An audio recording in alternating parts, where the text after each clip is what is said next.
Okay. Well, so before I forget, let's talk about the midterm just for a second.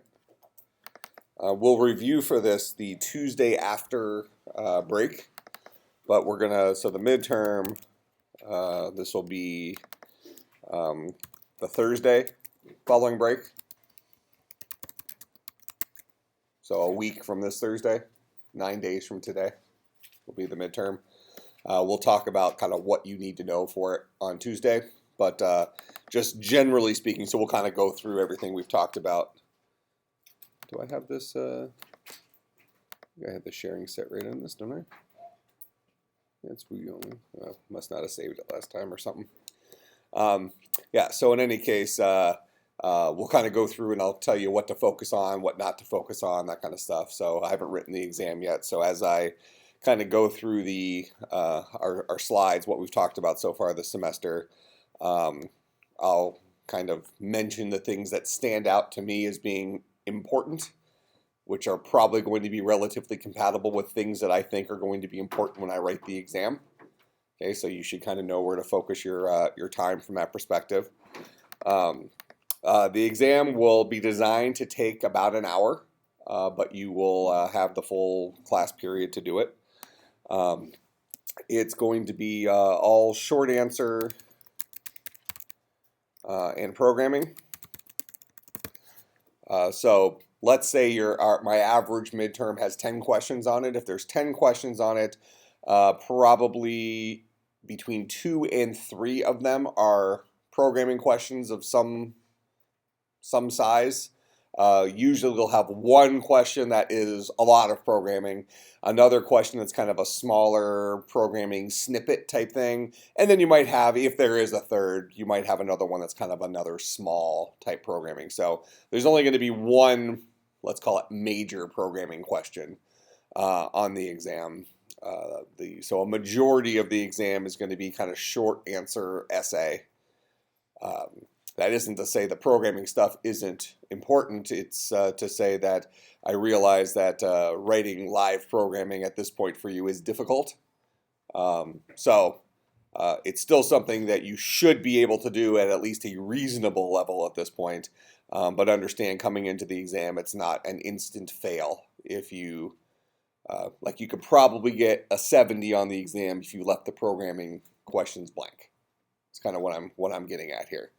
As long as you don't suck at the other ones. All right, kind of makes sense. So it'll be short answer and programming. I don't do any of the multiple choice, true, false, stupid stuff. I don't even understand those things. But that's the general approach. So like I said, on Tuesday we will kind of go through the slides and I'll give you the highlights of what I think are going to be on the exam and that kind of stuff. In general, though, everything between the beginning of the semester and now is fair game. So it's cumulative, but we'll just start here and start flipping through here about what I think is important and that kind of stuff. Sound good? All right, so that will be the 9 days from today, a week from Thursday, the second class back after break. All right. Any general questions about that? All right. So where were our struggles with GitHub? Okay. Any specific errors?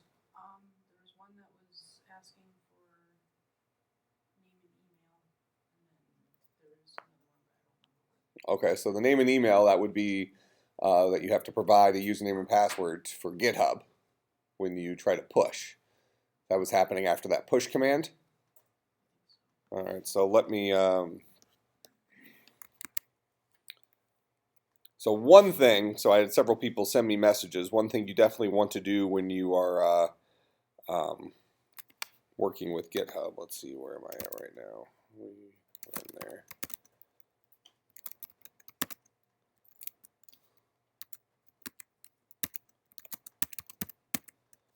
Okay, so a couple of things you want to make sure you did before you started putting in the GitHub commands. and that is make sure that you've moved into the directory wherever your Java files live. All right. So whether you're on a Mac or a PC and you've installed the Git program for PC, which essentially gives you a window like this, right? You should be able to type in ls, press enter, and see all your Java files. If you don't see that, you're not in the right place. All right, you need to be sitting in the right place before you start issuing the Git stuff. All right, so then the very first thing you would have done is get init, right? You only have to do that one time ever. That initializes your Git repository, and after you do that,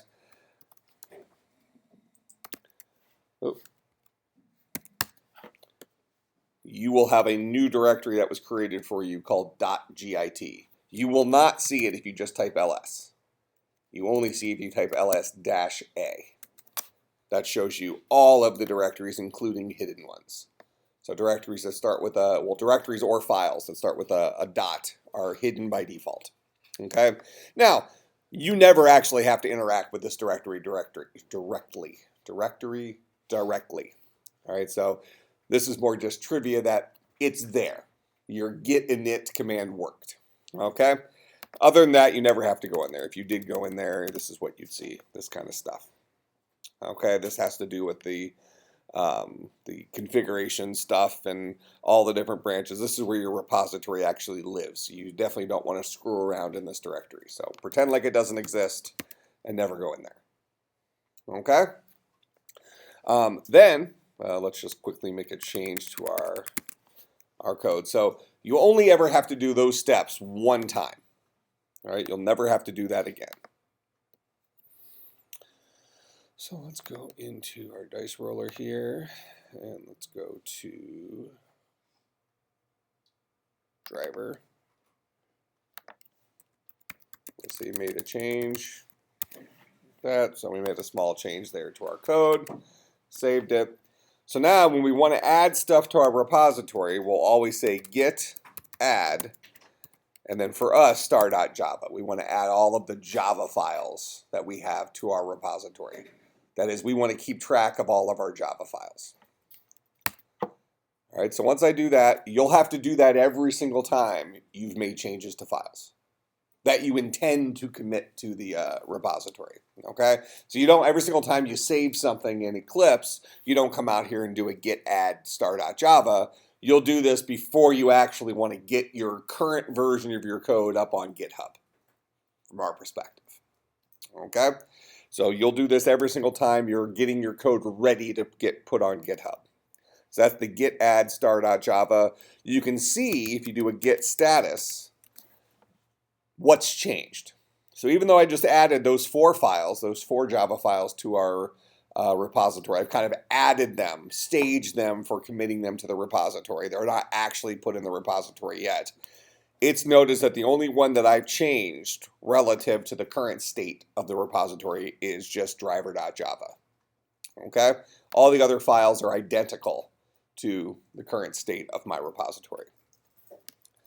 Then I do a git commit -m. Let's just say added comment to driver. So that's your message. You do this every single time you want to commit stuff. You want to commit stuff to your repository. So after you've added, you then do a commit. Okay, that's kind of the 1-2 punch. That says, here's the stuff I would like to put in my repository. Now actually put it into the repository. Okay? Now at this point, everything that I've just done has updated just the local repository. Just the stuff that lives inside of that .git folder. This has nothing to do at this point with GitHub. Okay? So you remember, let's see, let's just do remote. You remember we had a command that looked kind of like this, right? So git remote add origin. This is the complete URL to your Git repository up on GitHub. So before you have that link, you had to go to GitHub, create a new repository, and it gave you that full link to that place. Okay, so what we do is we do this once per local repository. So you only have to do this once per Eclipse project. That is, we are letting our local repository, the stuff that's in that .git folder, know about our remote repository up in GitHub. All right, so we're creating a variable called origin, whose value is this string. And we're using git to add a remote. So we've added a remote that we've locally called origin that's actually linked to this value. Okay? You only have to do that one time. So after you've done that initial setup, from this point forward, your 1, 2, 3 punch for getting stuff on GitHub will be git add, git commit, git push. Make sense? So this will be your last thing you type after you do a git commit. The very first time you push, it's going to ask you for a username and password. So it'll pop up on the screen and ask for you to put in your email address associated with GitHub and then the password associated with GitHub. And when you press enter, it should remember those things and then it should push it up to GitHub. Yep.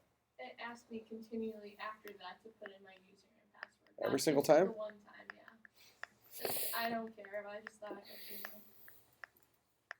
Yeah, it's supposed to remember it. Is this on Windows or Mac? Windows. Anybody else have that happen on Windows? Why would it ask you multiple times? I wonder if something, well, no, because it's not in a repository because it remembers it across. It should remember it across repositories because I only ever had to put it in one time, and I can create as many repositories as I want, and it remembers my my Git stuff. I don't know. I don't know the answer. It's supposed to save it. It might be worthwhile. Hold on, let me just look at something here real quick. Let's do git remove user name.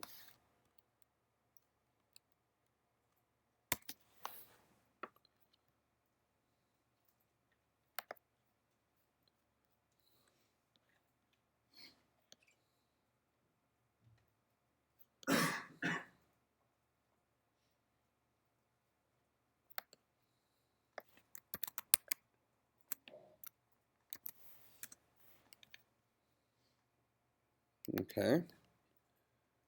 So that is part of Git's global config.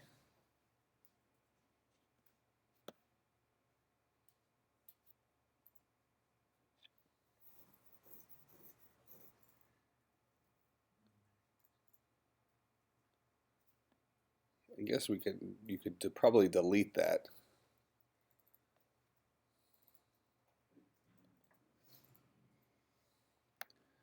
Yeah, so if you do this,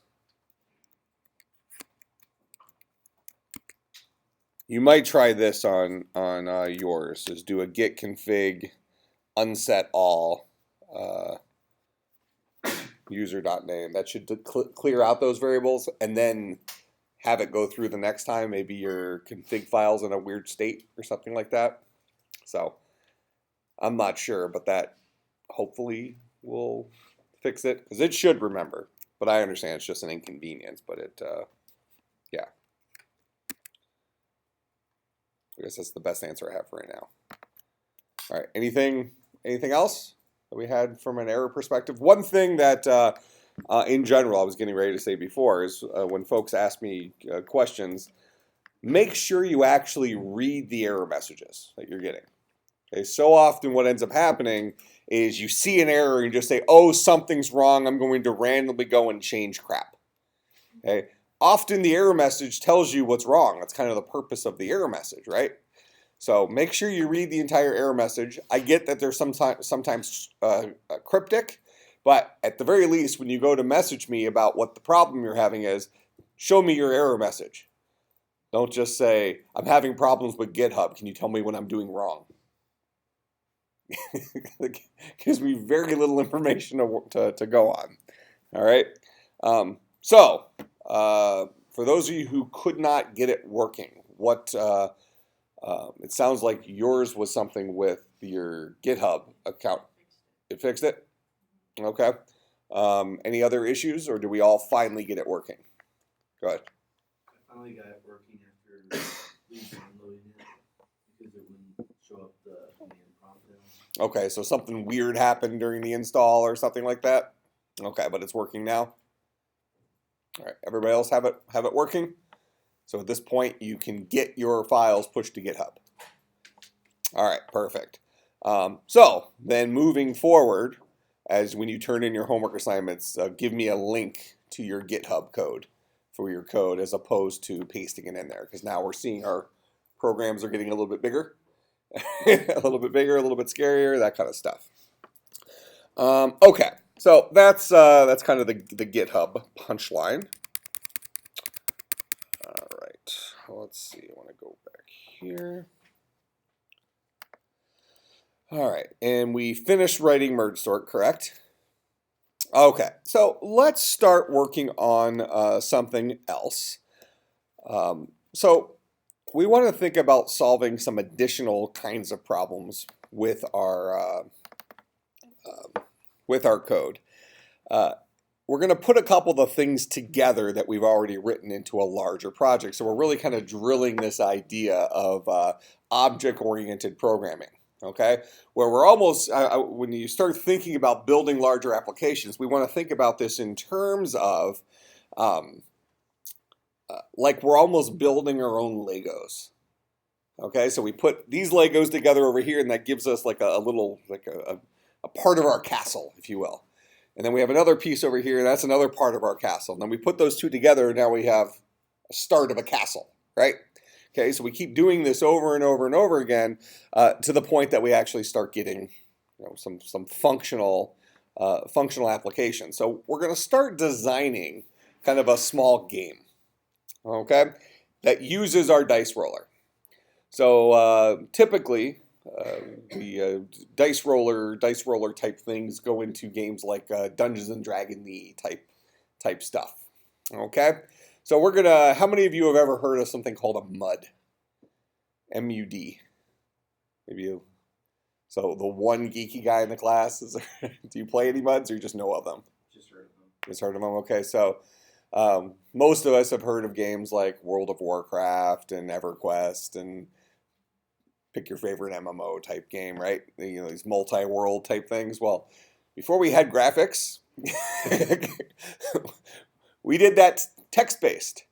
And it was actually kind of funny how you would just have walls of text, but it felt like a video game. Because your eyes would get trained where to look on there, like what monster was in the room. So like to move around, like right now you're in like an open world, right? And you run around, you see your guy moving. Well, for this, you might go north, north, north, west, west, north, and you'd be in some place. Okay, like a part of, entrance to the forest or something like that. All right. So kind of an interesting type thing. Well, we're not going to build a gigantic video game world like that, but we're going to try to take a small little, some of these pieces that we've built up to this point, the idea of having dice rolls, okay, the idea of being able to generate objects, some of our recursion ideas, and we're going to kind of build a small little game where we can move around an environment completely text-based and have it make sense. Okay, so we're going to draw a picture here initially. So we want to initially create something that maybe looks like this.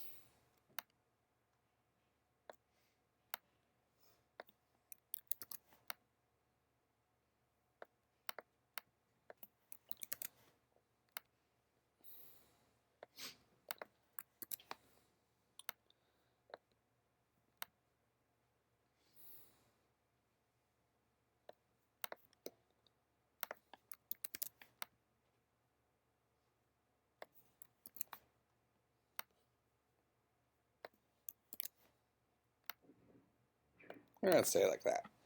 All right. So this might be the entrance. So we'll say that's our entrance. And of course, this is the treasure room. That's where the treasure in our game is, right? Okay. Now, between the entrance and the treasure room, and we'll randomly pick the treasure room, but for right now, it kind of looks like this. Bad things can happen, right? As we traverse through our world. So there might be monsters in some of these rooms that we have to confront and defeat before we can get to our treasure room, right? We all excited by this? All right, so we're going to have enemies in our game. And we're going to have, of course, dice rolls to attack our enemies, ultimately trying to collect our treasure. But we want these maps to get randomly generated. Okay, so we're going to start off by generating kind of an easy map, hard coding it. So maybe we just have maybe 4 rooms or something like that, or maybe we just have these rooms. Okay, in fact, we'll build a grid like this. So the idea here is that this is our entry cave, and let's just deal with north, south, east, west directions. So if this is the first room we're in, the only exit for this room is to the north. From this room, we have to the west or to the north. From this room, we have the west or to the north. From this room, we have to the east, to the west, or to the north. From this room, we have to the east, to the south. From this room, we have the south to the east. In this room, we have the west to the east. And from this room, we've collected our treasure. We're jumping up and down, game 1, blah, blah, blah. Make sense? All right, so this is our game. And we want to think about this in terms of the objects that belong in our game. So as far as we're concerned right now, our game is a game of rooms, right? Rooms in the cave or something like that. So this would be a text-based dungeon crawler. This is back when video games were cool. You know, actually real games, not just making us feel like we're immersed in explosions and stuff like that, where there's not actually any gameplay to it. Is that the case today? Isn't that kind of what's happened? Don't video games require like little strategy now? And it's just kind of all about the explosions and the visual effects and that.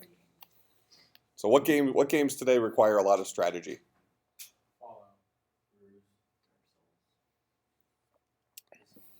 So they do still exist, is what you're saying. All right. All right, so this is a game of rooms. And we want to think about what is a room. So we're going to start designing that right here. So we're going to have a room object. Okay? And we've said that, well, let's just start expanding this by thinking through it. This is a room. And this room, we've said, is linked to other rooms, correct? Through exits. Right? So rooms lead to other rooms, potentially to the north, to the south, to the east, to the west.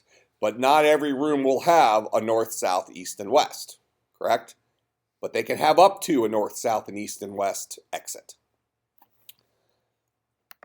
So a room will have possible exits. How would you represent possible exits? Possible exits are other rooms that you can walk into. So for instance, we were just looking at this guy here. And we said if we're standing in this room, we have one possible exit. This guy. And he is to the north. That's the exit name, if you will. Okay? So as we're letting this grow, we have to create these animals called exits. An exit. So an exit has a name. So i.e. north, south, east, or west. And where do exits lead? To other rooms. So it needs to have a destination room, the place that we're going. Go ahead. Couldn't we just create an entire loop for, not dice roll, but for the driver, where creates a random number, and we have to select from those numbers. And then it asks another round of numbers Well, for which part? for the name. Well, but we're kind of hard coding in. We're saying that in our maps, the only directions that make sense are north, south, east, west. When we go to actually randomly generate a map, we're probably going to roll a random number and find out how many exits are there. 1, 2, 3, or 4 for this room.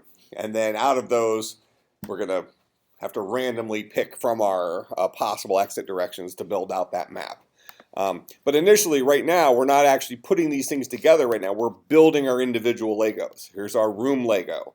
Here's our exit Lego. Our room is going to have a list of possible exits in it, so on and so forth. So we're kind of building up these little Lego chunks that we're going to use to actually solve real problems. Okay?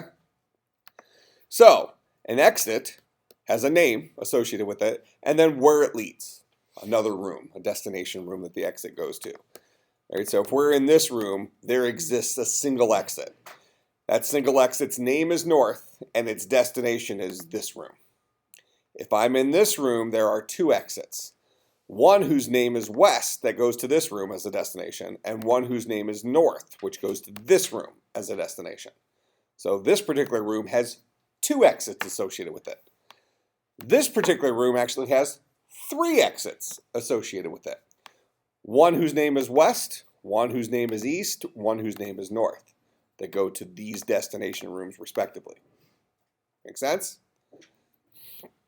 All right, so an exit is going to be so now let me ask you this. When we build this, let's just think ahead a little bit. When we add this room, when we add an exit to this room that leads to this room, isn't there also then an exit in this room that leads back to this room? If I'm in this room, there's also a south exit, correct? So there's actually 3 exits in there, because I can go back through the door I just came through. Unless we treat it as like the door is shut and you can get stuck in there and then you rot and the rats come in and eat you. And all right. Well, I assume they're rats, but we don't know what kind of things live in this cave. That's why it's a game. Okay. So that's our exits. Now, how do we experience a room? So we can build a room object. So let's go ahead and actually start doing this now that we've kind of started designing them. Okay, so we're going to create a new project here. So new Java project. CSC250 cave crawler.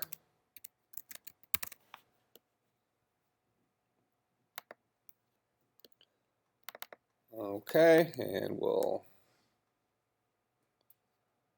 create a new class in here. We'll start off with our driver.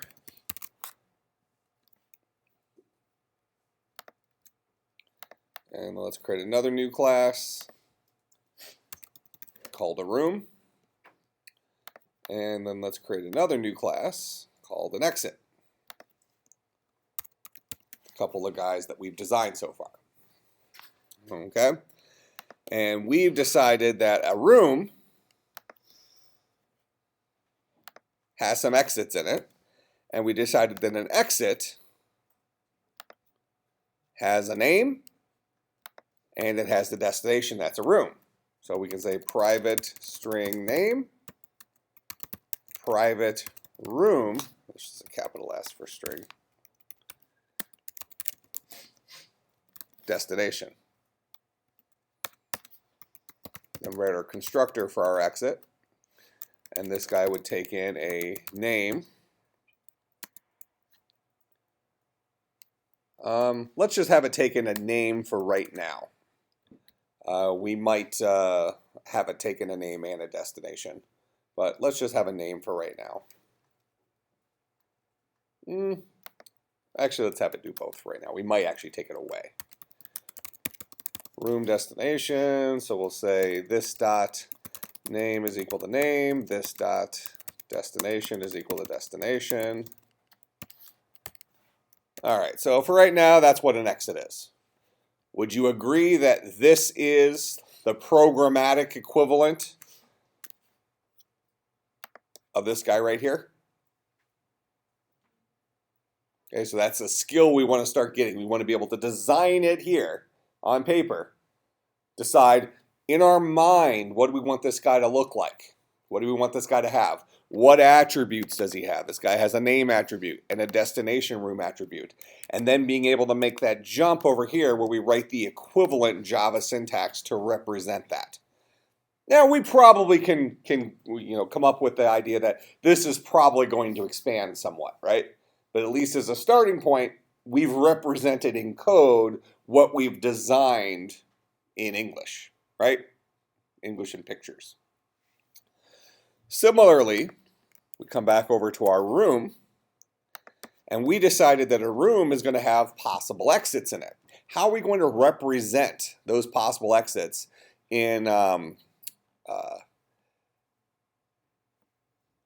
are we going to represent those possible exits using only what we've learned in this class so far? Only tools that we have available to us. And having said that, just as a reminder, when you're doing your homework assignments, you should only be using stuff that we've done in class. There's a reason for that, because we've already seen several times where I've given you an assignment, you went and did it the really, really hard way, and then I introduce a new power tool to you that would make your life easier, right? Okay, so I'm purposely asking you to solve problems in terms of what you already know, because we need practice solving problems. And we solve all the problems available to us in terms of the things that we have available to us. Right? If you're building something in your backyard and all you have is a manual saw and a power drill, you're going to take a little bit different approach to it than if you had some sort of table saw and a whole bunch of other cool tools, right? You're going to solve the problem in terms of what you have available to you, and what you have available to you is the stuff we've learned in here so far. I always find it funny when I see some assignments submitted that have like array lists in them, all sorts of things we've never even come close to talking about, and they even have like the person that copied it from's comments in there from Google. It's funny, yeah. Couldn't we just use a tokenizer For which part? for the possible exits? Well, tell me about that. How we want to think about what does the Lego look like for possible exits. Each one of these. So, what is the minimum number of exits we're going to say a room has? One in our world here. Later on, we might decide that you could actually go into a room and then the door disappears or something like that. And now there's no exits. But reasonably speaking, we can have a minimum of 1 exit and a maximum of 4 exits. Okay, so we need to store between 1 and 4 things. What kind of thing do we have in our toolbox that allows us to store a collection of things? An array. So this guy's probably going to be an array of exit objects, right? And we can go ahead and assume that guy has a maximum size of 4.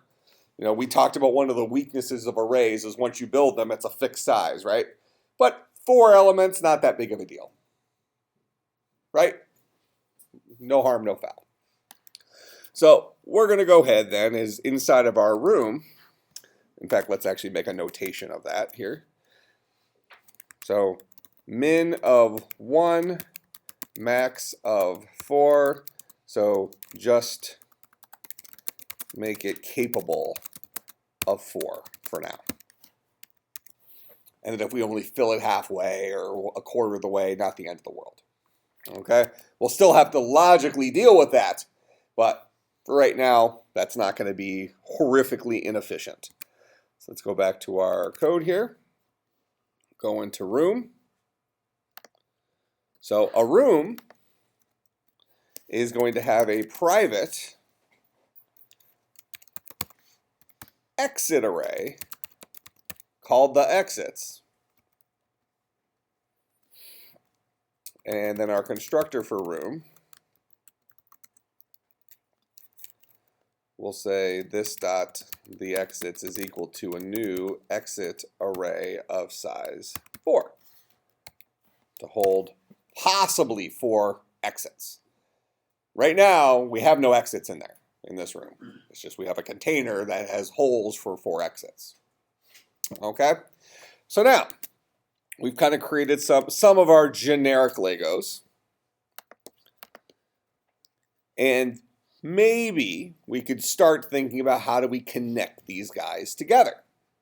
All right, so I have my first room I'll build. All right, this is my first room. He's the cave entrance. All right, so let's come back here, and we'll go out into driver, and we're going to create a room called cave entrance, and this guy's going to be a new room. All right, that's my cave entrance. So I just created a variable in driver that points to this guy.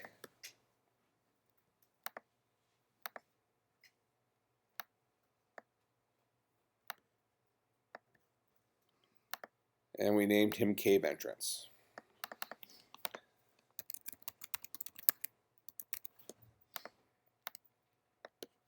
All right, now we'd like to build another room.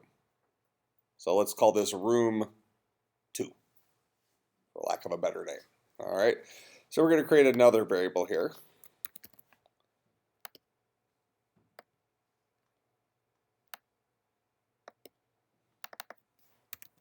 Called room 2. And we need to somehow connect room 2 to cave entrance in such a way that there exists an exit in cave entrance that leads to room 2, and there exists an exit in room 2 that leads back to cave entrance. All right, so taking all this other stuff out of the way, you just disconnect that from right now. This is our entire world right now. All right, so I'm going to go ahead and create room 2.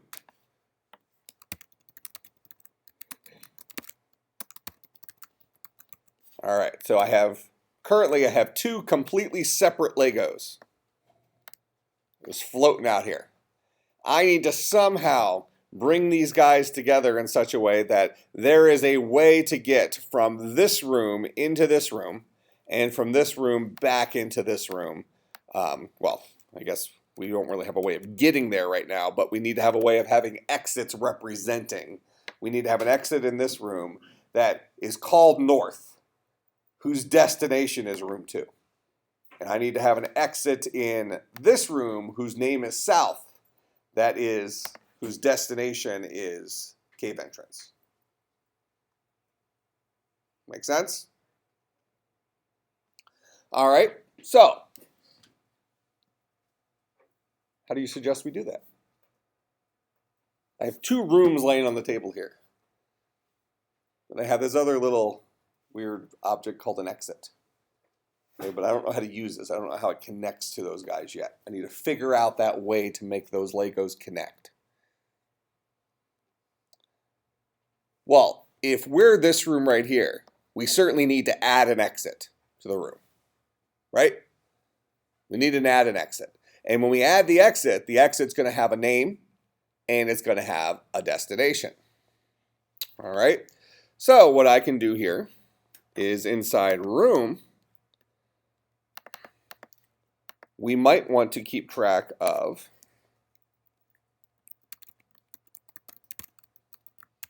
the current number of exits. So room's default to 0 exits, but as we add exits to it, it increments. Okay, so we're going to do this relatively ghetto first, and then we'll look at how we can improve it.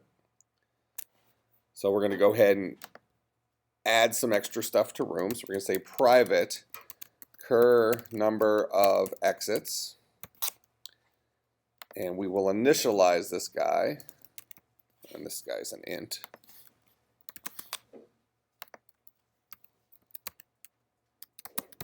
To 0. All right, so a default room has 0 exits in it. So now we have to add the ability to start adding exits to our room. So go back here.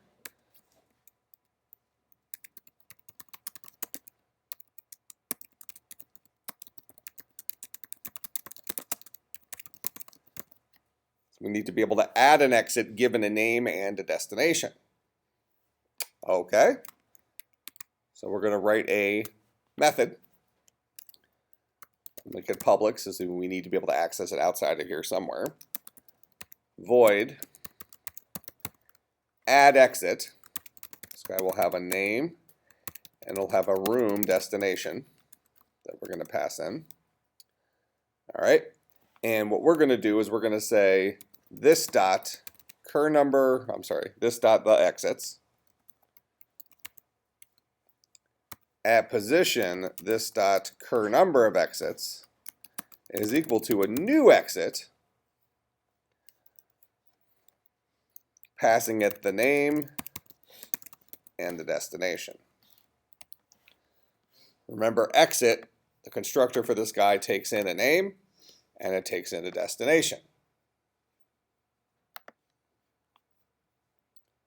And now we have the ability to tell a room, here is a new exit. I want you to name him North, and the destination is going to be room 2.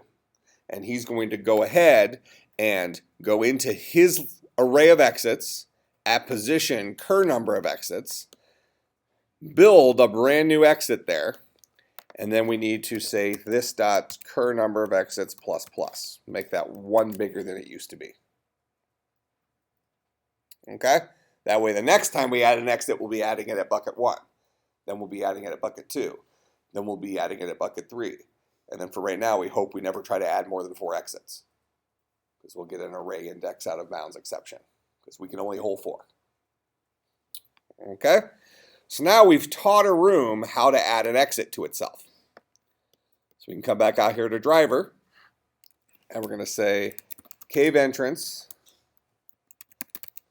dot entrance dot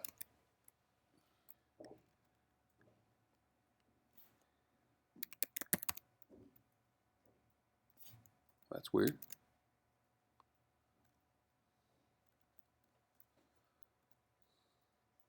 Oh, tell me why this is completely jacked code. Where do all programs begin and end? Main method. I don't have anything in here. I just have a couple of variables. Let's go ahead and dump this real quick. Public static void main, string array args. Throw those variables back in. Now I can say cave entrance dot add exit. We're going to add an exit to the north, and the destination is going to be room 2.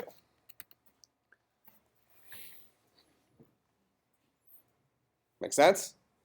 Similarly, we need to say room 2 dot add exit, and we're going to add an exit to the south, and the destination is going to be cave entrance.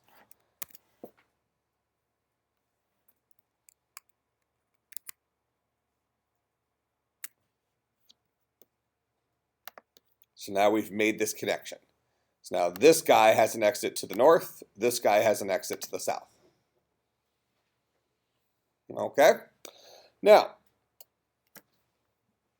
right now a room just has exits. Shouldn't we be able to see what's happening in a room? Shouldn't a room have a description?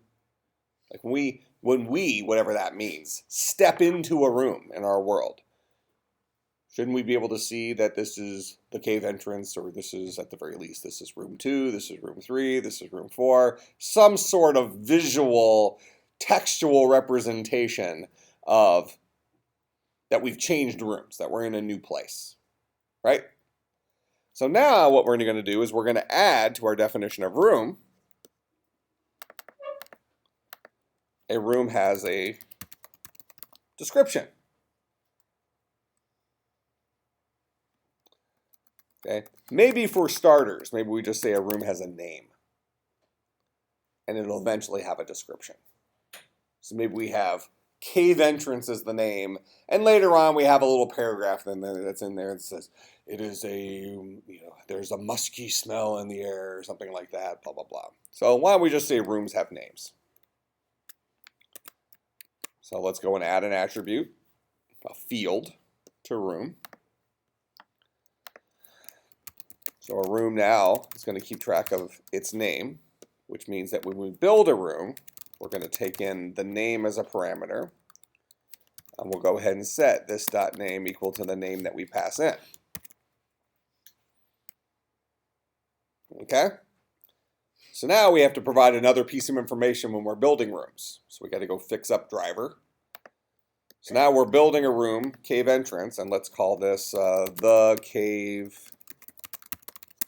entrance. And let's call this room room number 2. Something like that. All right, so we've given a couple of names to our rooms. Now, a room should probably also be able to display itself in some way. Okay? Now, the question is, though, who is it displaying itself to? We have some Legos. We have exit Legos and we have room Legos. Where's our player? A player needs to be able to enter a room, right? And a player needs to be able to provide instructions, what they should see. Right now, we have no player. It's like we have this abandoned warehouse that we've built. Well, this is more like a shed, 2-room shed. All right, so we have this abandoned shed with no way of actually, well, with no inhabitants. We have nothing living in any of these rooms. These rooms are linked to each other. There's a door that goes from this room to this room and another door that goes from this room to this room, probably the same door. But in our world here, it's 2 separate doors, whatever. But now we need to give ourselves a perspective, something that's going to start off in this room. Okay? So a player, let's say. And what's the player going to do? The player is going to be notified of the room they're currently in. So when a player enters a room, we tell that player about the room it just entered. All right, so we're going to create another object here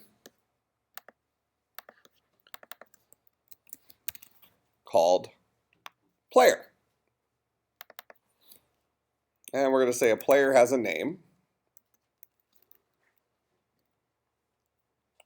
And we're going to say a player has the ability to display text to the user. So the player is kind of our avatar, our text-based avatar in our world. So we're at the keyboard here, and we're controlling what the player does somehow. All right? And the player needs to be able to spit stuff back to us. And they're going to do that by printing things to the screen. Make sense? All right. So, in order for players to reside in a room needs to be able to hold a player. Doesn't that make sense? So if we're looking at this picture here, if I were to walk into this room, now I am an inhabitant of that room. I'm living in that room. Okay? So, initially our room is a single player. Our game is a single player game. Okay, so a room either has a player in it or doesn't have a player in it, rather than us having a collection of players. We're going to get there. We're going to build this thing where we can all log into the same world, and there's going to be death matches, and your grade's going to be based on it. It's going to be awesome. Okay, but initially, rooms either have a player or don't have a player, and only one player exists in our game. Make sense? So we need to go back down to room, and we need to decide that a room, beyond having a name, also has a player that might be null. That is, if a player's not in the room. Okay, so by default, a room does not have a player in it. Okay, so we're going to go back to our code. We'll go to room. We're going to add a private player. Hold on, I haven't written player yet. Let's go ahead and write player before we add something to our room. So new class player. And we'll come in and fill in player here in a second. So a room is going to have a private player, the player, and we'll say this dot the player is equal to null in the constructor. So when a room is born, we don't shove a person in there, right? When we're first building this room, it doesn't have a player inhabiting it. Players will come and go, we assume, right? So we're going to have a way of getting a player into the room and removing a player from the room. Okay? So we need to go ahead and write a setter and a getter for our player. So we'll go ahead and right click, go to source, generate getters and setters, and we just want to do it for the player.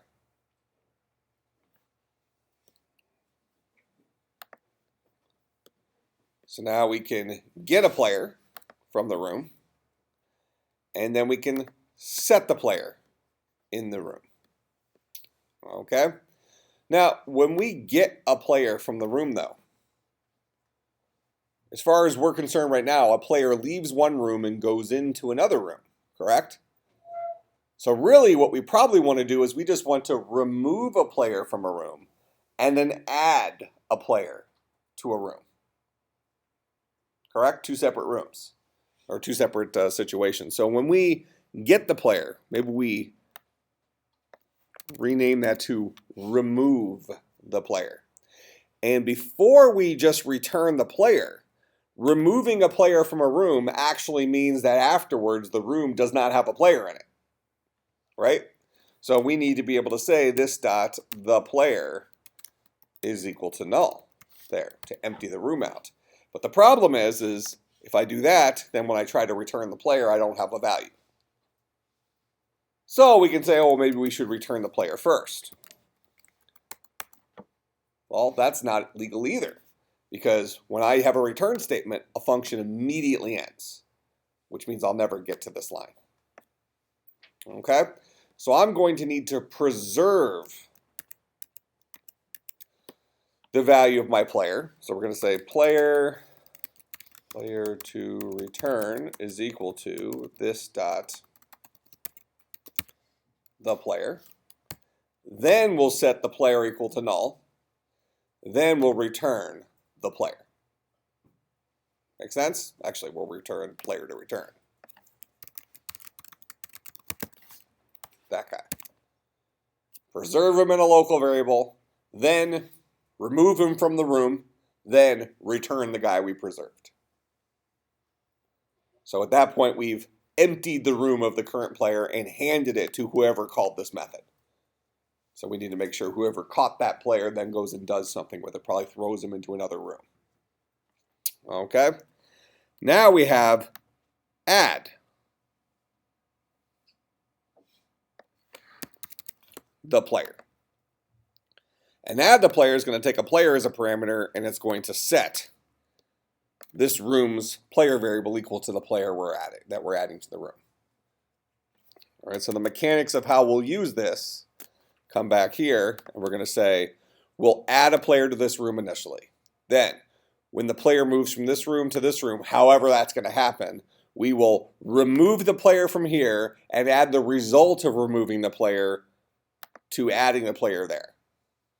So now the player will no longer be here, he'll be here.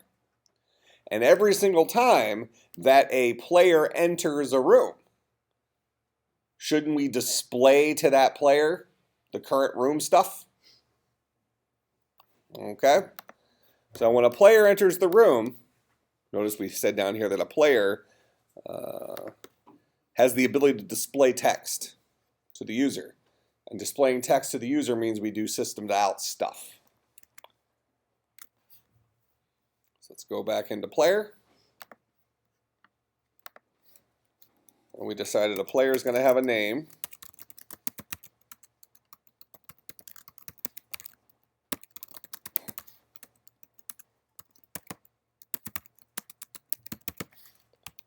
So we'll set the name. And then we're going to have a method here, public void display to user. And this guy will take in a string message, and we'll just do system.out.println, whatever that message is. So this will print something to the user screen. Okay? So now, when we go back to room, as a player leaves one room and then enters another room, we want to probably display to that user, at the very least, when the user enters the new room, you have entered the room named whatever the room name is. Something like that, right? So back here in room, when we add a player to the room, not only are we going to set this room's player equal to this, we're also going to say this dot the player dot display to user, and let's go ahead and display the string, you have entered this dot name, the name of this room. So as a player is added to a room, we'll set that room's player equal to the player that just walked in, because right now rooms can only hold one player in our little simple world. And then we're going to go ahead and let the player know, we're going to display to the user, you have entered cave entrance, you have entered room 2, so on and so forth. Make sense? I won my fantasy football game again this week. This is with Jordy Nelson in my starting lineup. Why don't you change that? I refuse to bench him. Is your team just that good? No, I've only won 2 games, and it must be that their teams are that bad. Okay. Yeah, no, it's not good at all. It's not for money or anything, then, is it? I think that you can win money. I don't know. I What's don't the care. reason? I don't really care if they win or lose. I think it only costs $10 to buy into the thing or something like that. I don't know. But plus, if you're the worst team, you get into the I think that has a name that I don't want to put on the recording, but for that bowl. Yeah, so I won that last year. Last year I got second in our league. 2 years ago I won the crap bowl. Okay, so yeah, but it's pretty pathetic when actually I had Jordy Nelson in my starting lineup, and then I also had a player on a bye week. That was just stupid. I didn't mean to do that, but yeah. Jordy Nelson never plays. So that's tradition because of broken stuff. But, guy who's on a bye week, he's sitting at home on his couch watching the game on TV. So there's no excuse for playing him. But that's just how good my team is, obviously. I do have the Packers defense. I have actually my whole team's Packers. Yeah. Live and die with the Packers, right? You're not a Packers fan? No, I'm from Illinois. So am I. I know the Bears stuff, but I'm from Illinois too. I lived in Illinois a lot longer than you did. probably. Well, I guarantee it because I lived in Illinois longer than I believe you're alive. So, yeah, I wasn't even a football fan until I moved up here, actually. Saying I should become a Packers. No, not necessarily. I mean, I would say I didn't even follow the NFL until I came up here. And then when I went to get my driver's license, I had to sign some Packer fan waiver thing where they wouldn't give me my license unless I pledged allegiance to Packers or something. Yeah, but it's very interesting. It's how almost like if there's a reasonably run football team, it's the Packers. Like I like the fact that they keep their players for 1,000 years and stuff like that. It's also interesting how nice the fans are to the opposing team's fans. That's interesting as well. But I also find it interesting when the Packers lose and I get to watch the human misery because people just get so depressed because the Packers lost. I just find that hilarious. My roommate flipped our couch because the Chargers were about to score in the last game. I'm like, dude, this doesn't affect your life at all. Exactly. He picked up and flipped it. I'm like, you're gonna break I something. mean, I went to my first Packers game this past Sunday. I'd never been to Lambeau before. My wife and I were there, and I mean, the people around us were scary. Yeah, I mean, it was they could not say a sentence without dropping F-bombs. No, I mean, I've been known to use some colorful language outside of the classroom, but not every sentence, right? How could you care that much? That's what I'm thinking. It Yeah. doesn't affect your life at all. But I don't know. I found that almost is entertaining. Well, probably more entertaining than the game. The game was kind of boring until the very, very end. What are you going to do? What was I talking about? How do we get onto that? Your fantasy team won. Oh, fantasy team one. Yeah, Apple Watch. Yeah, there we go. Yeah, Apple Watch let me know I won. Worst part is I can't even say the name of my fantasy team on the recording. Hey, all right. So, in any case, when we add a player to a room, we'll go ahead and set that room's player equal to the player that's being added, and then we'll display some text to them, letting them know that you've entered this room. All right, so let's kind of see this work. So first we need to go ahead and build our player, this guy right here. And we definitely want to connect all the things. Why do I have multiple drivers here? Oh, that's for my empty environment. Here's our actual driver. So we've created a small little shed here, right? A couple of rooms linked them together. Certainly we can kind of look ahead and say maybe we can come up with a better way of doing this than we're doing it now. But for right now, we're kind of messing around with our Legos. We built 2 rooms, linked them together. We're going to say that's okay for right now. Now we're going to go ahead and create a player. Let's call this guy the player. And he's going to be a new player, and our player has to have a name. And coming back on his making a return to our code, the follower. Remember that guy from Bubble Sort? That could be an interesting quiz question sometime, is what's the creepy name of a variable in our bubble sort? Okay, it's the follower. All right. So we have a player named the follower, and then what we're going to go ahead and do is we're going to say cave entrance dot add the player, and we're going to add the player. All right, so build the shed.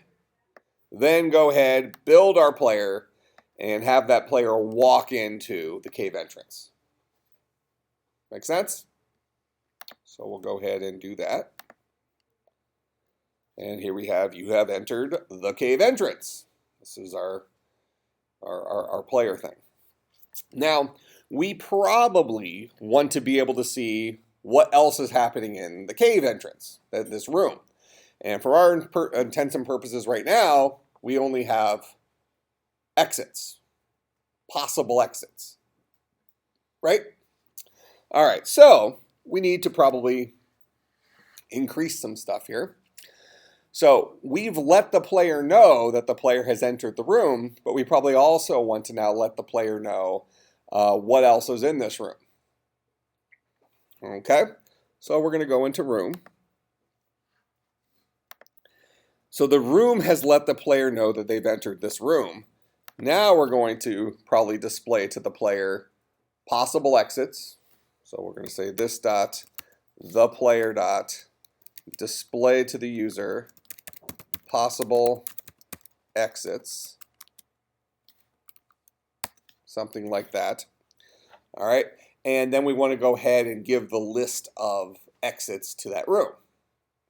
Okay. So that means what we need to do is we need to go through each of our exits, and if it's a real exit, we want to get its value, if you will. So name and, or maybe just its name. Okay. So right now these are private variables. We probably need to have a getter for the name.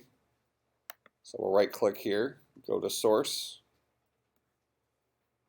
generate getters and setters, and we're going to go ahead and go to name, and we're going to get the name. We're not going to let them set the name. They're not going to be allowed to change the name of a room, but we can expose the name to the rest of the program. Okay. So now what we want to do is after we add a player, we're going to say you have entered the cave entrance. Then we're going to say possible exits, and then we want to show them the possible exits. Okay, so in order to do that, we're going to spin through our entire array of exits that may or may not be filled, right? In fact, we're only guaranteed to have 0 things in there.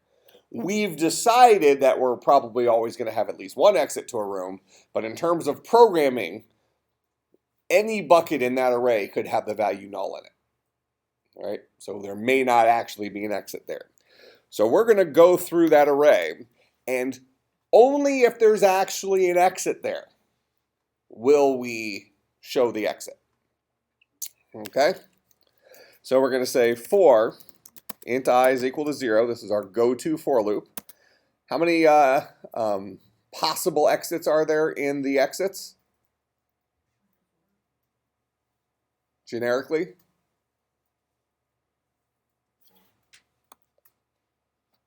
How many possible values are inside the exits? The exits dot length. So I is equal to 0. I is less than this dot the exits dot length I plus plus. Now we need to ask the question, if this dot the exits at bucket I is not equal to null, if there's actually a value there, okay, if there is an exit there, because if it's null, if I haven't put anything in there, I certainly don't want to try to ask nothingness its name. Okay, I'll get something called a null pointer exception, saying that I'm trying to ask questions of the dark, okay, of nothingness, which doesn't make sense. You get the white coats and all that stuff. So if the current exit I'm looking at is indeed something, then I'll go ahead and I'll say this dot the player dot display to the user this dot the exits at bucket I dot get name.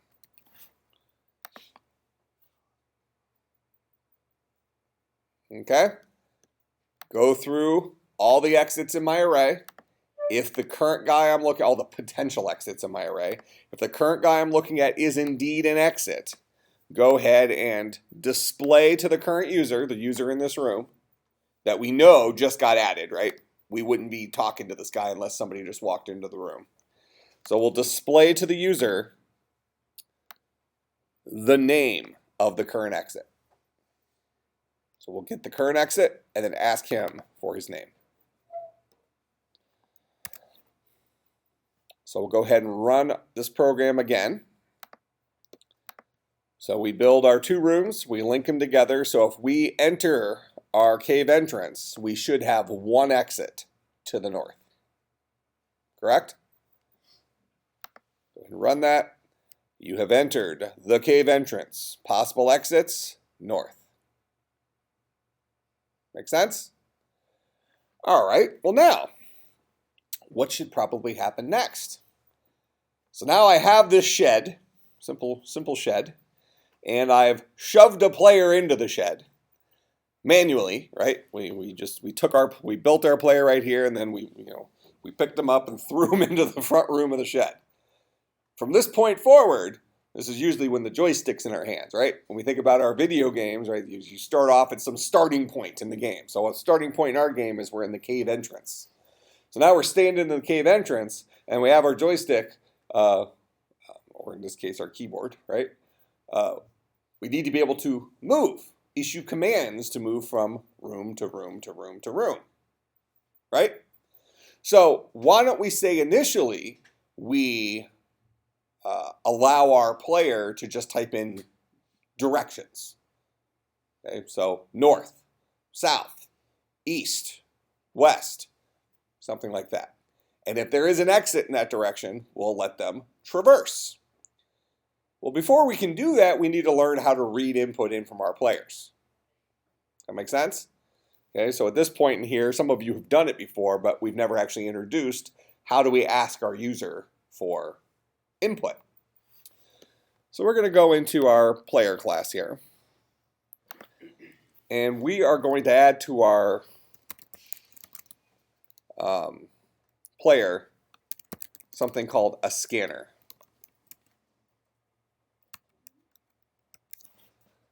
All right, and we're going to import java.util. So scanner is another class that comes from java.util. And we'll go ahead and build it when a player is first built. So we're going to say this dot input is equal to a new scanner, and this is going to be from system.in. All right, so what we're doing here is we're saying we've given ourselves a variable called input that allows us to read stuff in from the user. This guy's of type scanner. And we're going to link him to the standard input of the computer, which is the keyboard. Okay? Just like system.out is the standard output, which is the screen. System.in is the standard input, which is the keyboard.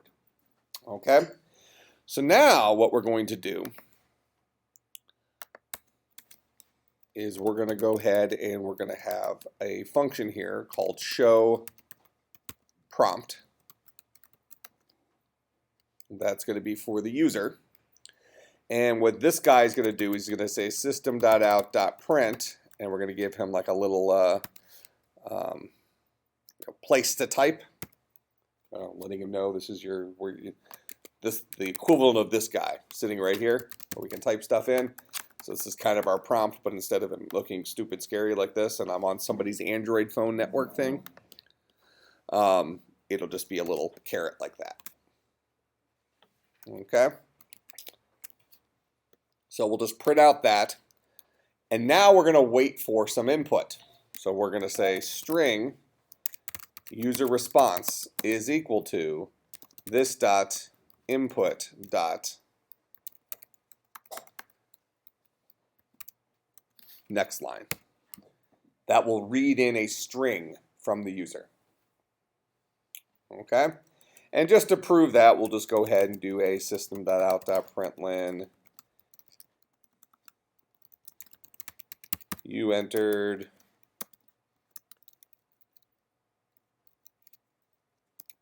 user response. We'll just echo it back to them. Okay? So whenever we tell a player to show their prompt, we'll go ahead and read something in from the user and then spit it back out to them, proving that we read something in from the keyboard. Okay? And we'll go ahead into our room, and right after we show all of our exits, let's go ahead and tell the player to show their prompt. This dot the player dot show prompt. So a player moved into this room.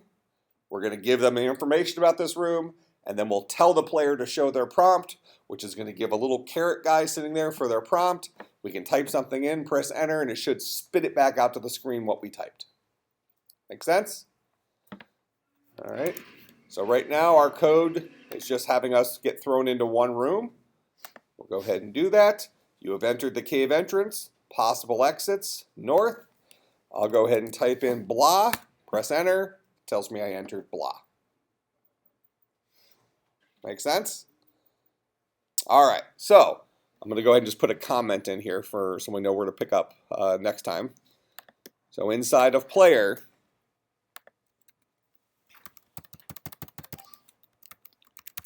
we need to process the player's command to move to a new room. Make sense?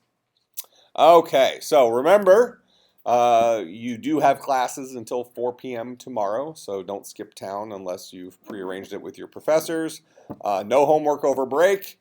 We will talk about the midterm when we come back on Tuesday, and we'll have the midterm on Thursday. And then I'll have your grades up by Thursday night, because that's when I have to have midterm grades turned in. Okay? Questions, comments, concerns, bribes? All right, everybody have a safe trip if you're traveling somewhere.